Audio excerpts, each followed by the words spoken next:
tinapay at saka yung sito na lemon. Yung sobra ng ating Gcash tol ay niload ko sa aking cellphone para may load naman tayo kapag upload tayo ng video. Pasensya na kayo tol kung natagalan tayo sa pag-upload kasi bumaba ako sandali.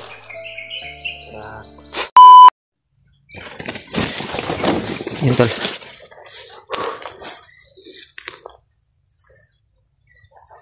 Galing ako sa tol, tindahan. Nakabili tayo ng pagkain.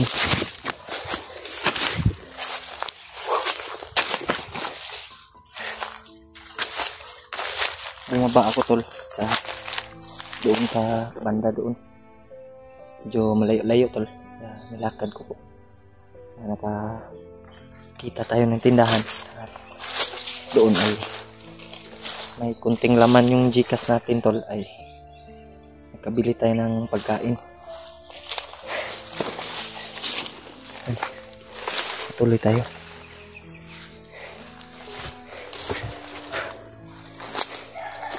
Ayan. Relax muna tayo dito tol.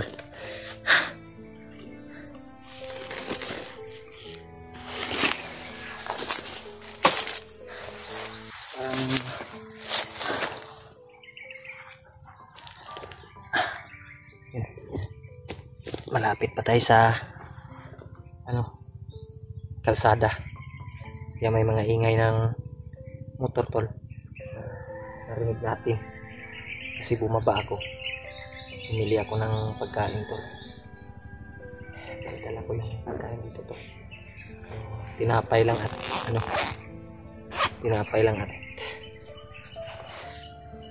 kunting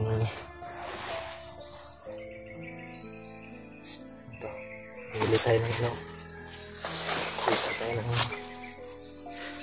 tindahan doon sa baba. Kain muna tayo tol kasi sobrang gutom na. Nagpapasalamat tayo tol sa lahat ng nagbigay blessing sa atin. Kahit lang ay malaking tulong na po yan sa atin, pambili ng pagkain at pangload. Ito lang po yung nabili ko tol. Yan.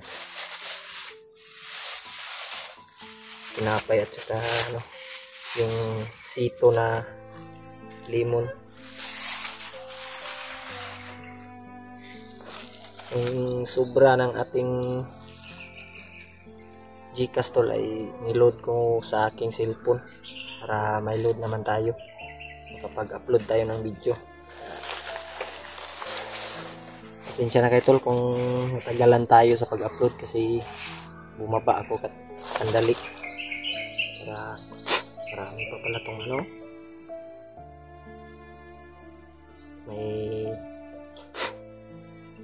na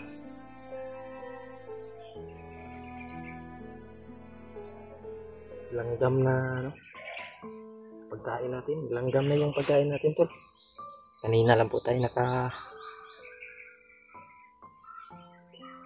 naglalakad, malayo-layo kasi yung pinuntahan natin tol.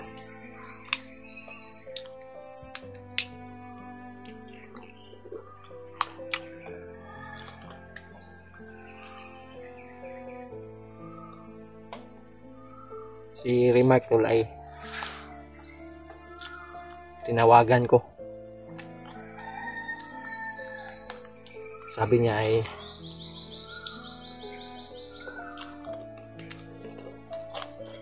mag-send lang daw siya ng location kung saan na area. Kaya yun yung anuhin natin, parang nandito lang sa Remark na area na to.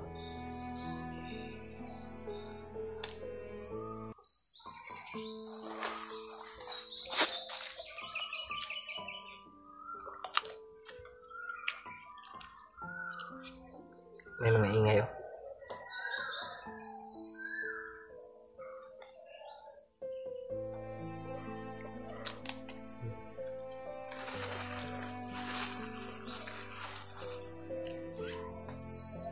Sana makita natin si Remark dito tol. At yung mga kasamahan natin iba.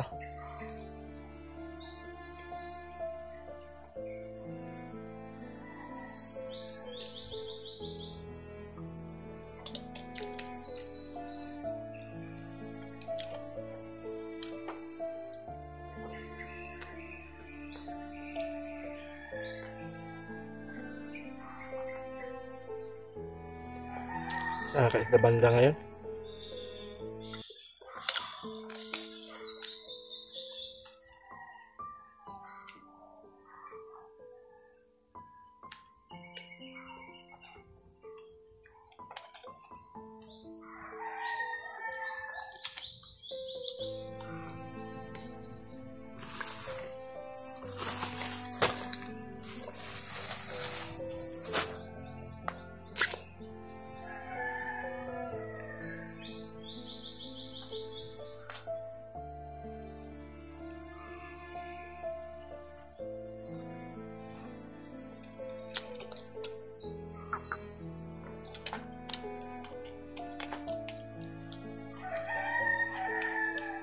May mga busis ng manok tol. Wild animal, wild ano ba? Yung tawag sa Bisaya na ano? Ihalas na manok.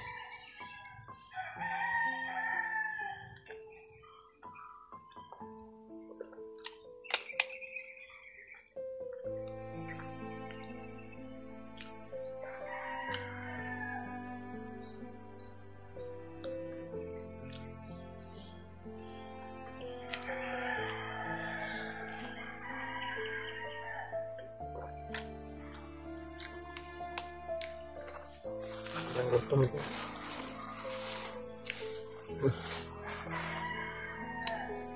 Yung iba tol ay sipti na lang natin to para mamayang gabi may makain pa tayo.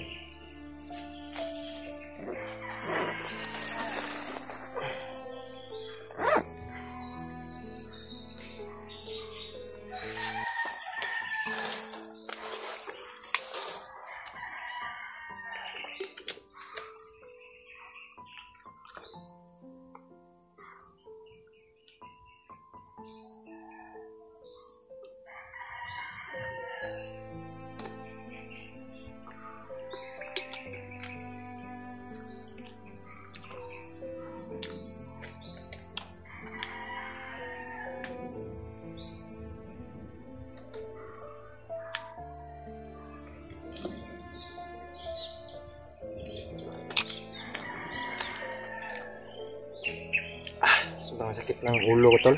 Sa ulan siguro to.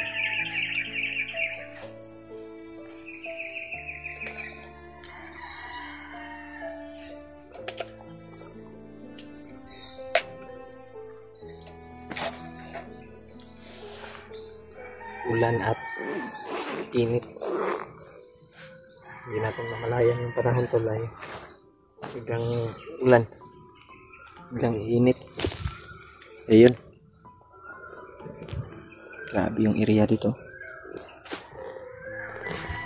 Marinig pa natin yung mga busis tol ng ano, mga sasakyan dahil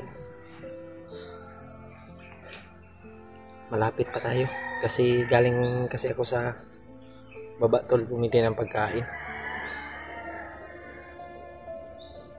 Kasi ginugutom na tayo. Wala na tayong makain tol.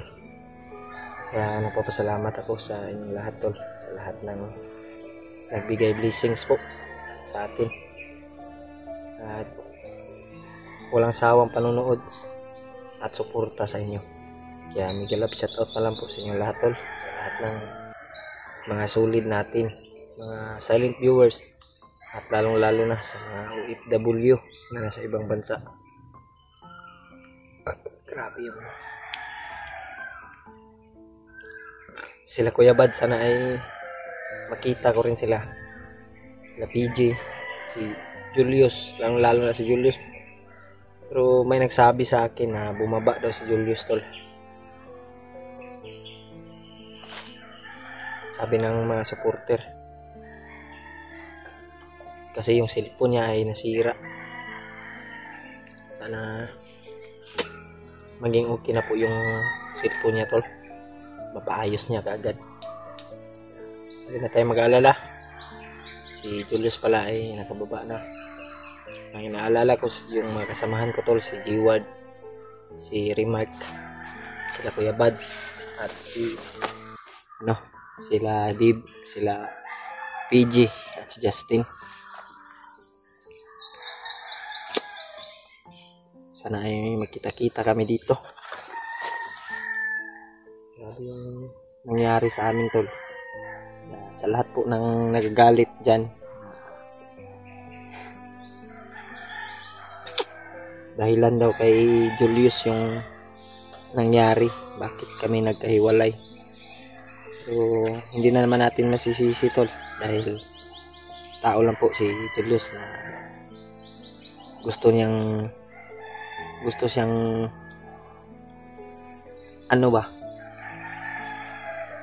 sinabihan naman namin yun na huwag kang masyadong kampantiyos, huwag kang masyadong atraka agad. Pero pag makakita daw siya ng mga bandido ay manggigigil daw siya. Kasi naalala niya yung mga nangyari sa kanyang asawa, tol, at anak na pinatay.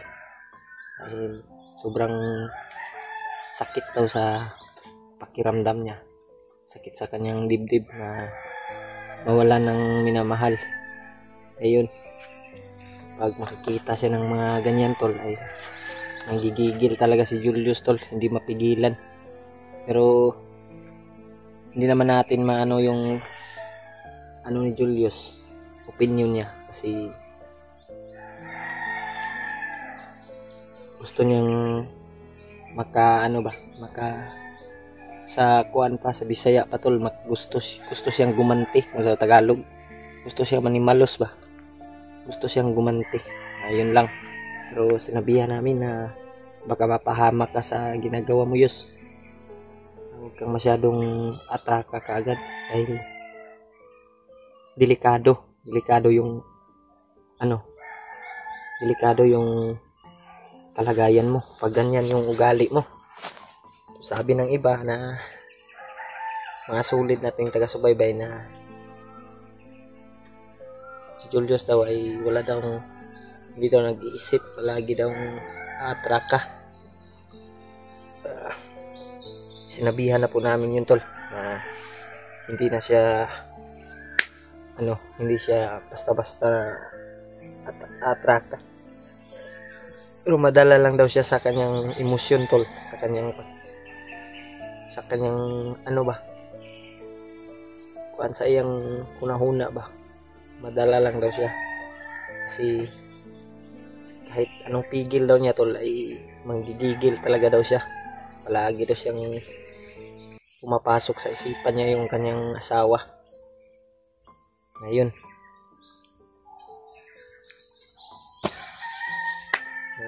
sana mapatawad niyo po si tol, Julius, na hindi naman natin masisisi yung mga ganyang pangyayari bigla-bigla kasi.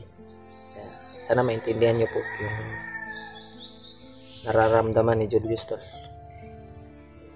Yan, parang may marinig pa natin yung mga busis dito sa motor. Maraming dito, tol, ihalas na manok, maraming ingay ba. Ngayon ay patuloy siguro tayo sa paghahanap sa mga kaibigan natin, kasama natin. Yun.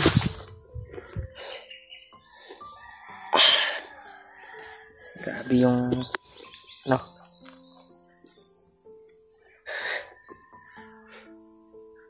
na tayong yung bag ko, tol, isi na, yan sira na yung bag ko, tol, yan. Wala tayong bag nito, yan, sira na.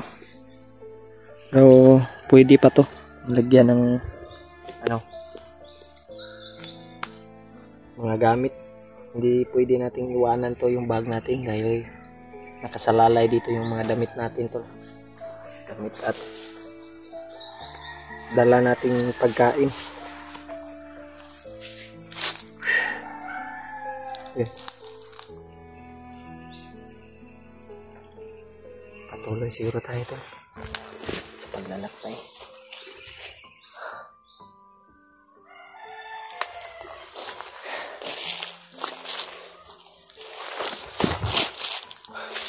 Sana makita natin si Rimar tol at sila Kuya Buds.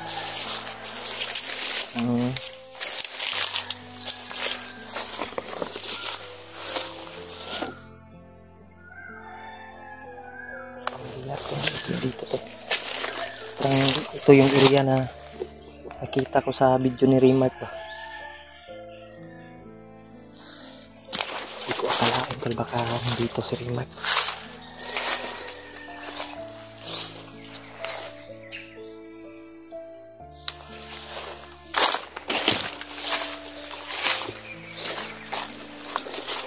Yan.